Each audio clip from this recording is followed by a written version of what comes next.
Has anyone got questions of clarification?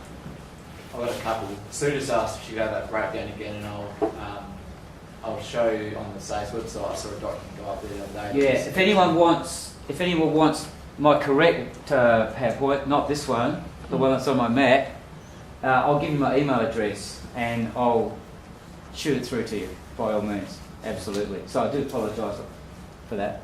So I've got a few other questions. Yeah. You're going to try and submit lots of yours digitally as an ABI. How much of that do you think needs to be actually written? So the issues analysis part, or the issues essay, that you hand out as a separate 700 word.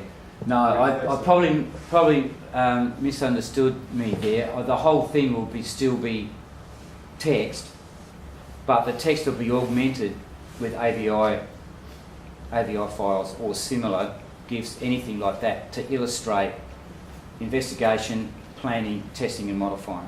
Yeah, so you're not going for a 10-minute multimodal, you're No, going for 2,000 with little snippets of this is what I did, check this video. Yeah, sorry if I gave that impression, no.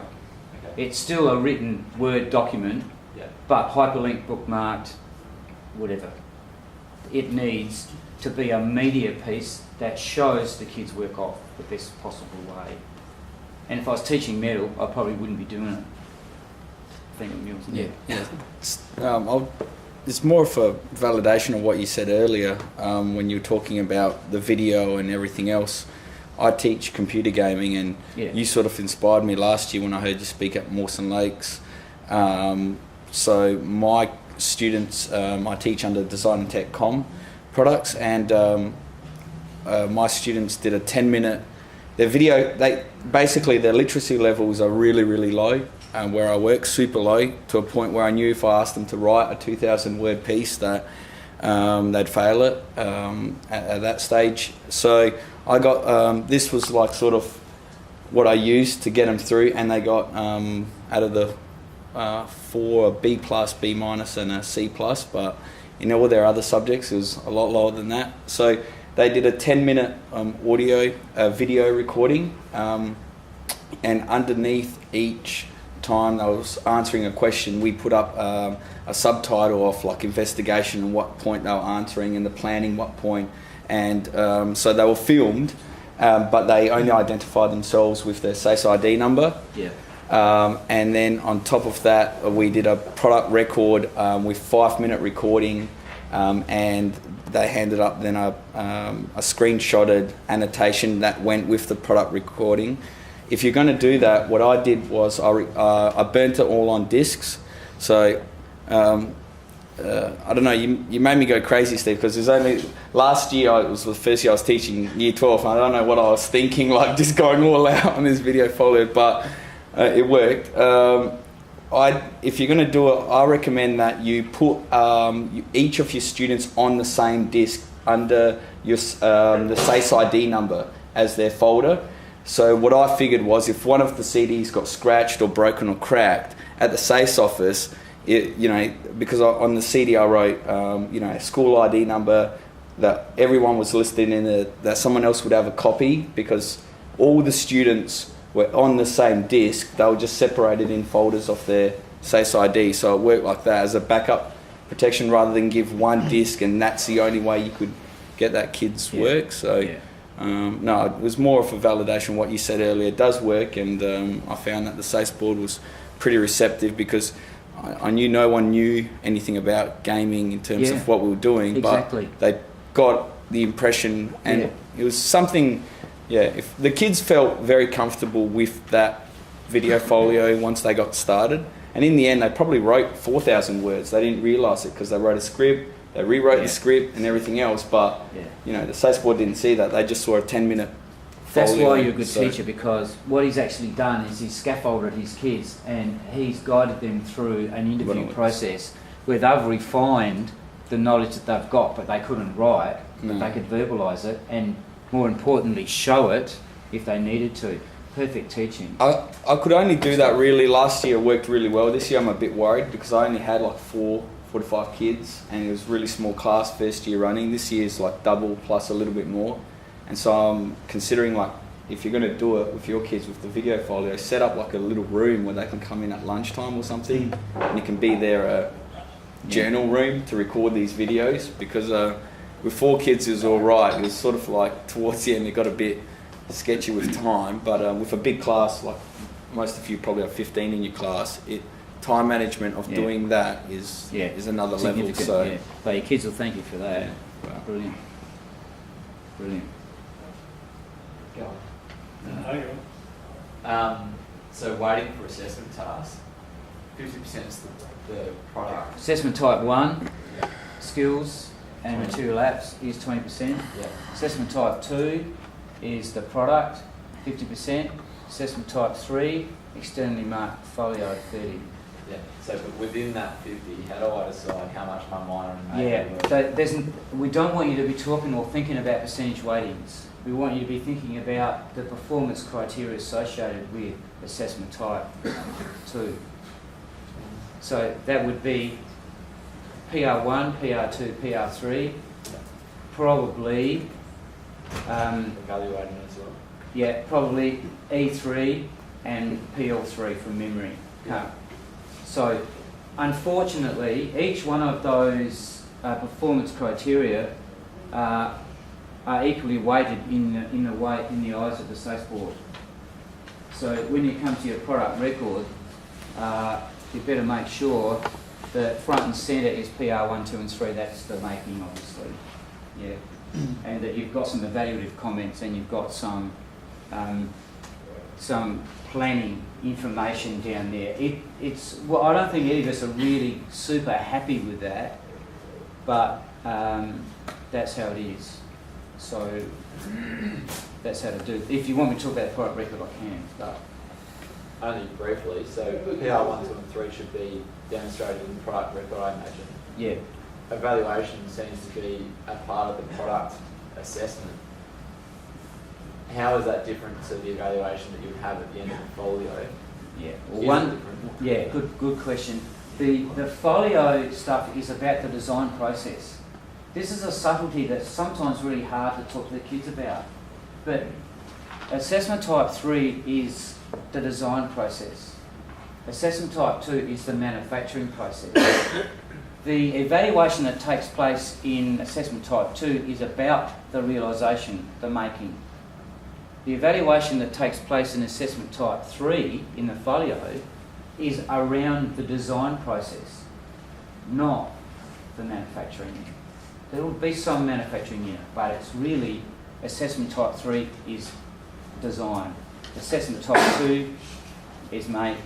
So the evaluation that comes out of assessment type 2 is a step-by-step thing that you would do with your product record. So step number 1, marked it out, and then this is the first part of my planning section, and then the evaluative summary might be there that I was able to use the marking measuring tools effectively. They don't have to be extremely deep comments, they just have to be there and reflective. And the standard of the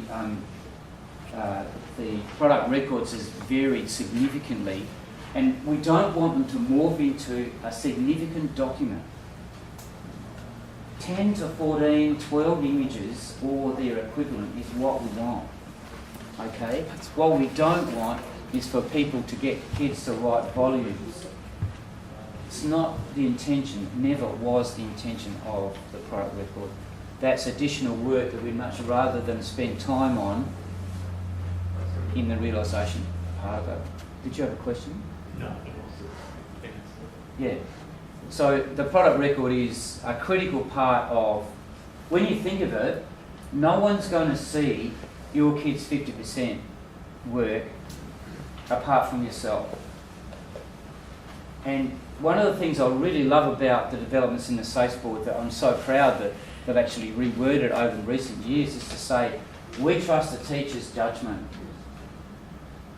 Show us information that just helps us validate that. That's all. If you don't show evidence that validates your assessment, that's where things can go a little bit astray. Like, you don't put in a product record. Believe it or not, that happens. Hello? Someone puts in A+, no evidence of completion, no product record, we're in trouble. Phone call. So if your kids have done a really good piece of work, make sure that the product record reflects that. And I need to say as a data person, not as a SACE person, need to say as a Year 12 teacher to all my colleagues and mates who are teaching Year 12, together we all are, if your kids don't do a product record, you make sure that you provide some evidence on their behalf, because I think that's what we get paid for. Okay? I say to my kids, it's your responsibility to do the product record. Nothing wrong with that, and it is. But for one reason or another, if they fail to do that, let's clear this up. We're getting paid, those kids' futures are in their hands. We need to say to the SACE board, I'm still giving that kid a C, here's the evidence to support that. Don't burn them because for whatever reason they don't do it. If they've done the work, we need to provide evidence to the SACE board, or you don't submit their work at all, and that would be a call for you as a teacher. And I hope that wouldn't be the case. So the product record, really critical. Really critical. Again, I'm going to do my product records digitally. I'm going to get kids to put the headphones on, and I'm going to get them as a screen capture using Camtasia or something like that. Talk the moderator through the process from beginning to end, because in a digital format like I'm working in mostly, it's easy to do that. Have your CAD model disassembled and assemble it. Have the game disassembled, show the scripting, show it to them, explain it to them. Talk about, I found this part of it really hard, but I solved it doing this. And this is the sequence that I went through to design my product. Game over. Their own words. They think about it, they script it. There was a little trick I used with that evaluation bit. I think the SACE board or whoever marked my work, the students' work, they liked it because I got a student to sit next to the other student when they were showing their game, and I just had the back of their heads filmed. And so the student that programmed his game, the other student was beta testing it, like trialing it out, and so it was completely cold, so they hadn't seen the final product. And they were asking them questions as they were playing the game, and the other student was sort of answering it, so saying, well, why did you put that in your game? And the other student would, then respond or whatever. And so it's sort of like a beta test, which is really when you make a computer game, that's part of your, you test it with someone else. I'm sure you could sort of adapt it to something else in that sense. So it was good, like the SACE, you couldn't identify the students, and you could just see the heads and the game sort of screen in the background. So we set up the tripod in between the two kids, and that worked. That worked okay. Workshop situations are different. My mates that I work with at Brighton, and we've got 2 middle classes, 2 wood classes, I've said, well, they got to find it much harder or different. So images at the right stages during the manufacturing process of their cabinets or whatever they're making, and it's harder to get those kids to do it. They just don't like writing. They just don't get it, don't really care. Usually all they want to do is finish what they're making, and that's the core of us anyway. But because it's a Year 12 course, we have to try and get them to be compliant about that. So it's harder. I acknowledge that with kids in the materials, for example, to do that. But you just have to do it as best you can.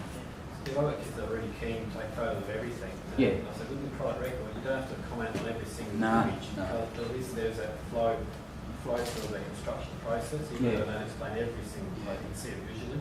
As a wonderful teacher like you are, Peter, you'd be asking yourself the question, if I'm looking at what my kids produce, does it tell a story?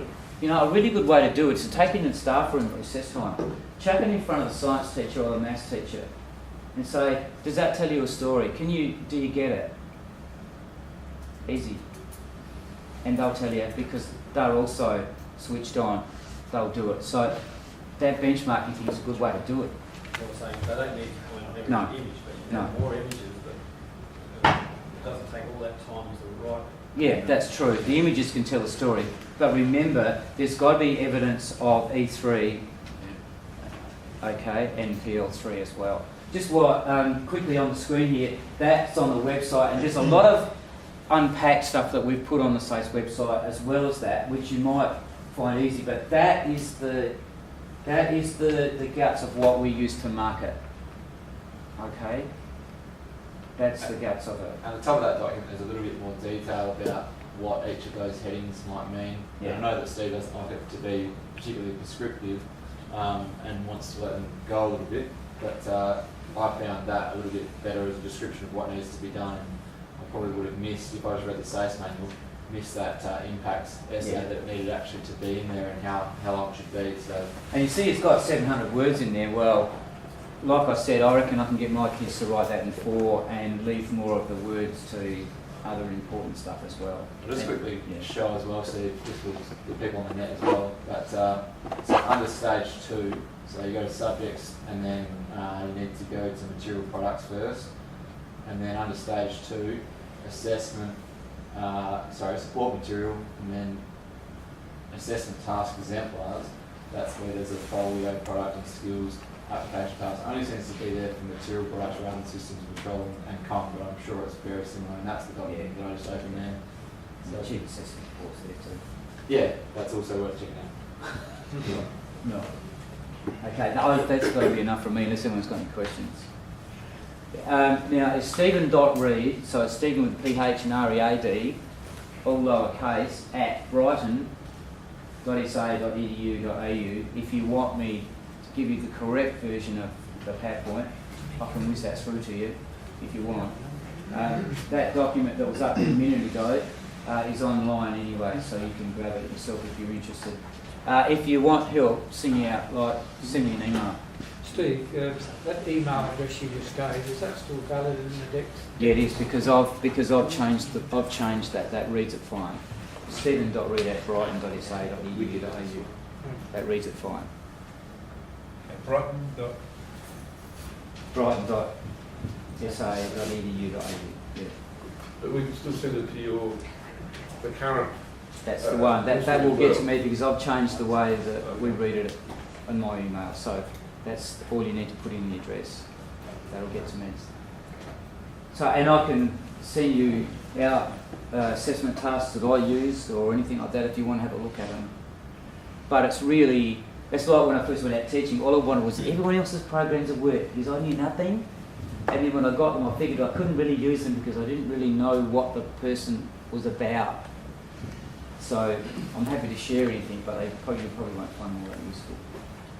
But a lot of people come down and say hello, come down and have a coffee with me or anything like that, and I'm more than happy to help you if you're stuck, because as a cohort we're doing a great job, but we can always get better, can't we?